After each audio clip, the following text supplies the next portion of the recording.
Le mercredi 23 novembre 2022, la série Mercredi réalisée par Tim Burton sera disponible sur Netflix.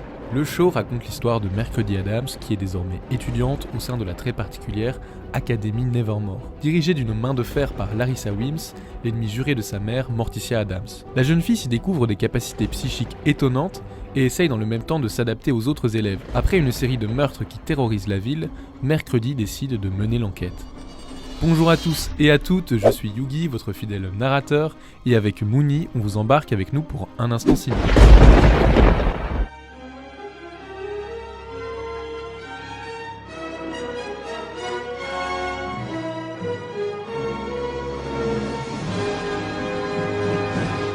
La famille Adams est une famille de personnages de fiction gothique, aristocrates et cartoonesques connus pour son humour noir et décalé. Elle a connu de nombreuses adaptations. Elle a donné lieu à des éléments iconiques de la pop culture comme ça,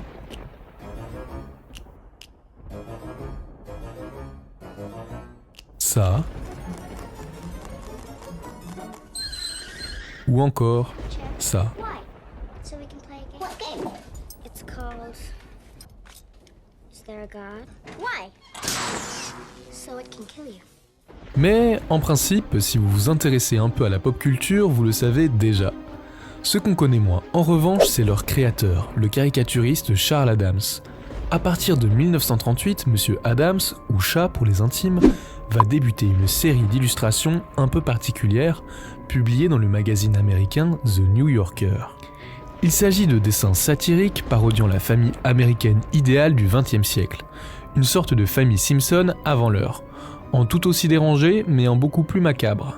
Une réflexion que vous pourriez vous faire à ce stade, c'est comment de tels dessins ont-ils été accueillis ? Eh bien, ils ont rapidement connu un grand succès car il faut savoir que dans les années 30, les films de monstres comme Dracula ou la créature de Frankenstein cartonnent au cinéma. Et contrairement à la bande dessinée européenne, les strips, comics et illustrations satiriques aux USA ont d'abord été publiés dans des journaux et des magazines à destination des adultes. Mais je digresse. Grèce.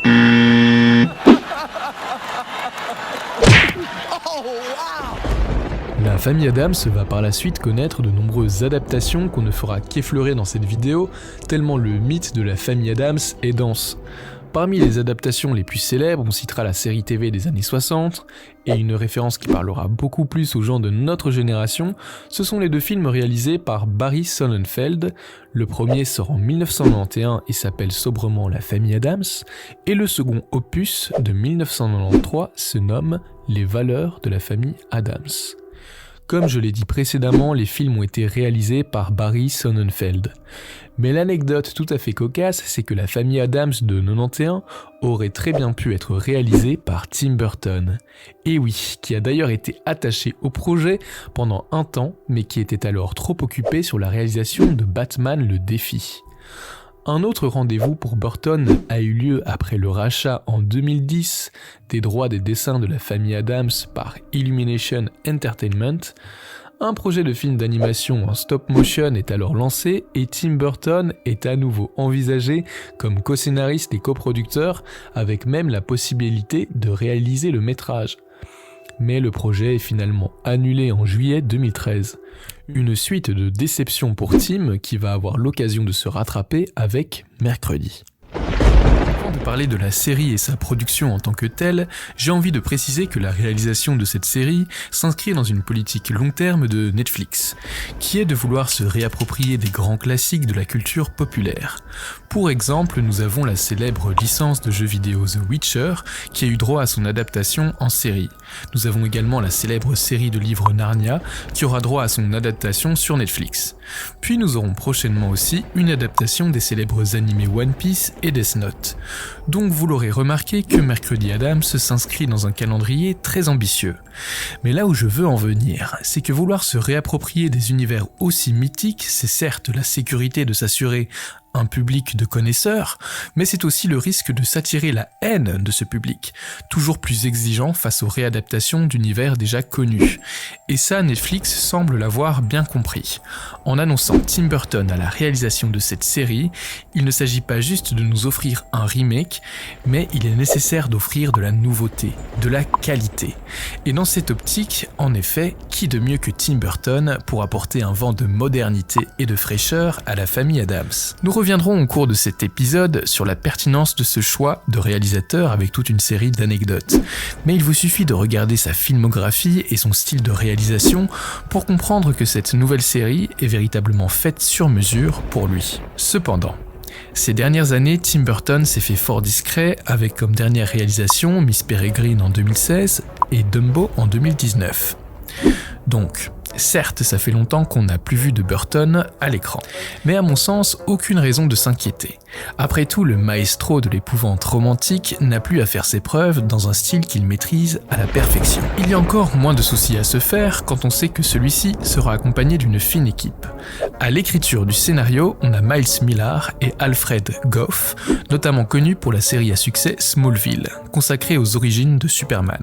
À la composition musicale, on retrouve un vieux collaborateur de Tim Burton, à savoir Danny Elfman, qui a composé les thèmes de Batman, mais aussi ceux de L'étrange Noël de Monsieur Jack, ainsi que de nombreux autres films de sa filmographie. Puis, au niveau du casting, nous aurons en tête d'affiche Jenny Ortega, dans le rôle de Mercredi, connue notamment pour la série Harley de Disney Channel. La série va également mettre en vedette Louise Guzman dans le rôle de Gomez Addams, Isaac Ordonez dans le rôle de Pugsley Addams, Gwendoline Christie dans le rôle de la directrice Larissa Wims, et enfin la série nous a concocté une surprise au casting. En effet, on va avoir droit au retour de Christina Ricci, qui est connue pour avoir interprété à 2 reprises Mercredi Addams dans les films de la famille Addams de Barry Sonnenfeld en 91 et en 93. Dans cette nouvelle adaptation de l'univers de la famille Addams, elle campera Marilyn Thornhill, professeure et surveillante des dortoirs à la Nevermore Academy. En bref, quand on s'attarde sur la réalisation de cette série, on a vraiment de quoi être optimiste car Netflix semble vraiment tenir compte des enjeux liés à une réadaptation de l'univers de la famille Addams, en mettant au règne du projet une équipe capable de réaliser une série originale et ambitieuse. Maintenant, regardons les images d'un peu plus près. L'histoire prend place à notre époque et débute par le renvoi de Mercredi d'un collège américain typique après avoir lâché des piranhas dans la piscine de l'école, alors que des garçons étaient en pleine partie de water polo. Suite à cet événement, elle va être transférée dans un internat pour enfants particulier dans un gigantesque manoir, nommé Nevermore. Tiens, ça me rappelle quelque chose. Cet internat est constitué de différentes créatures, on peut apercevoir des enfants sans visage et entendre ce qui semble être une meute de loups-garous. Mercredi est installée dans sa chambre et elle va devoir cohabiter avec une voisine qui s'appelle Enid, et qui est beaucoup plus girly et flashy, disons. D'ailleurs, l'idée visuelle d'une chambre coupée en deux avec d'un côté des couleurs et de l'autre du noir est très bonne selon moi. Et on peut remarquer un magnifique vitrail dans le fond de la chambre en forme de toile d'araignée.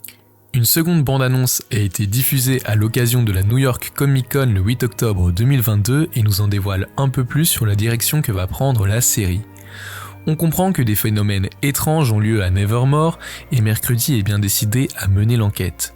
Selon le synopsis, une série de meurtres va frapper la ville et la jeune fille va se transformer en Sherlock pour mettre au clair cette histoire.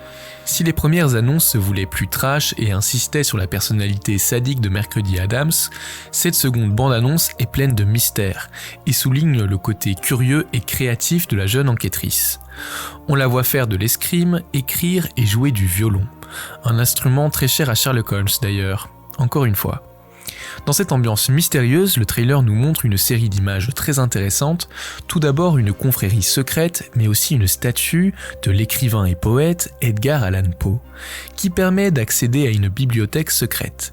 Ce passage est d'autant plus intéressant lorsqu'on sait qu'Edgar Allan Poe a eu une grande influence sur la filmographie de Burton. C'est ce qui m'a fait me dire que cet élément n'était pas là par hasard, et qu'il était même au centre de l'intrigue.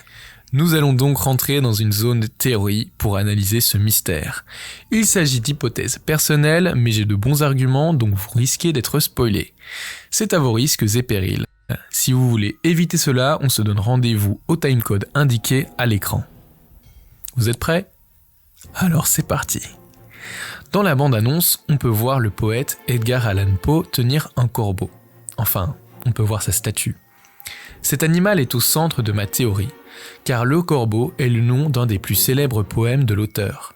Un peu plus tôt dans la bande-annonce, on peut voir une statue de corbeau qui tombe depuis la voûte et qui manque de s'écraser sur Mercredi Adams, avant qu'un jeune homme ne vienne la sauver in extremis. Si l'on relie les points entre eux et qu'on spécule un petit peu, on peut supposer que Edgar Allan Poe et son poème du corbeau sont des éléments essentiels de l'intrigue, une clé en quelque sorte. On pourrait se dire que ce poème est une signature de la part de la confrérie occulte que l'on a vue précédemment. Et là, vous vous dites sûrement que je suis parano et complotiste, mais il me reste un dernier indice dans ma manche pour vous convaincre. Le nom de l'académie, c'est bien Nevermore, n'est-ce pas ? Et si je vous disais que l'expression Nevermore se retrouve au centre du poème Le Corbeau d'Edgar Allan Poe ? Ça commence à faire beaucoup, non ? Pour les plus curieux d'entre vous, je vous laisse aller lire le poème et peut-être découvrir avant tout le monde les secrets que renferme la série Mercredi. Nous voilà sortis de cet endroit mystique qu'est la zone théorie. Dans la seconde partie de la bande-annonce, on peut voir apparaître l'iconique Oncle Fétide, qui emmène Mercredi faire une balade dans son sidecar. En plus du plaisir de revoir ce personnage, il y a fort à parier qu'il s'agira d'un allié de taille dans la quête de Mercredi. On remarque également à plusieurs moments la présence d'un jeune garçon qui aura à mon avis une place importante dans l'intrigue, mais je dois bien vous avouer que son rôle et son identité m'échappent encore. On finit cette bande-annonce par une pointe d'humour noir signée Mercredi Adams. Je suis sûre qu'Enid t'a réservé le plus chaleureux des accueils. J'ai failli étouffer de tant d'hospitalité. J'espère pouvoir lui rendre l'appareil. Dans son sommeil. Pour parler de la réalisation de Burton, c'est visuellement très attirant. Les plans sont très clean et les quelques couleurs sont vives et viennent contraster avec le noir et le gris ambiant. Il y a l'air d'avoir un grand nombre d'environnements différents et beaucoup de décors en dur. Ce qui fait plaisir quand on sait que Burton s'était un peu perdu dans les fonds verts depuis la réalisation de son Alice au pays des merveilles. Le réalisateur semble également renouveler son casting habituel d'acteurs qui sont pour la plupart inconnus au bataillon, même si tout un moment Johnny Depp était pressenti pour jouer Gomez Adams, ce qui est un bon choix en soi, mais le fait d'avoir opté pour Louis Guzman dans le rôle de Gomez et pour des nouveaux acteurs en général va faire du bien au paysage audiovisuel, mais également à la cinématographie de Burton qui commençait à tourner en vase clos avec la même équipe créative. J'ai vraiment envie de croire qu'avec ce projet, la carrière de Burton va prendre un nouveau tournant, et les premières images me réconfortent dans ce sens. La série a l'air truffée d'idées visuelles, et même si on retrouve les thématiques récurrentes de Burton, comme la différence par rapport à une norme sociale, le macabre comme source d'humour, et des visuels très inspirés de l'art expressionniste et des films de monstres, on sent que le réalisateur fou renouvelle sa palette créative, et ça fait un bien fou justement. Cela fait plus de 30 ans que Burton désire réaliser un projet sur la famille Adams, et aujourd'hui il a enfin pu laisser libre cours à son imagination pour nous livrer son interprétation de la famille gothique la plus célèbre, et ça me rend très heureux. J'aime bien l'idée qu'il réalise ce projet vers la fin de sa carrière, il a pu accumuler les bonnes et les moins bonnes expériences, et il va pouvoir nous livrer son bébé en le jetant avec l'eau du bain pour le coup. Mais Burton ne doit pas voler entièrement la vedette de son premier rôle, j'aimerais parler de l'interprétation de Jenna Ortega, qui est juste incroyable et qui promet de l'être encore plus lors de notre visionnage. Elle a 20 ans et elle a déjà une large palette d'émotions très justes, et qui fonctionne à merveille avec le personnage de Mercredi. Pour conclure, Mercredi promet d'être une série visuellement très belle avec plein d'idées de mise en scène. C'est le grand retour du maître dans un univers qui lui tient à cœur, et dont il est le direct héritier. Les acteurs sont déjà très convaincants dans les images qui nous ont été révélées, la série a donc tout pour plaire et on attend avec impatience le mercredi 23 novembre, pour que Mercredi nous en mette plein les yeux. Je parle du sang évidemment. Je vous souhaite un excellent Halloween, c'était Yugi et Mouni et on se retrouve bien vite pour un prochain instant ciné.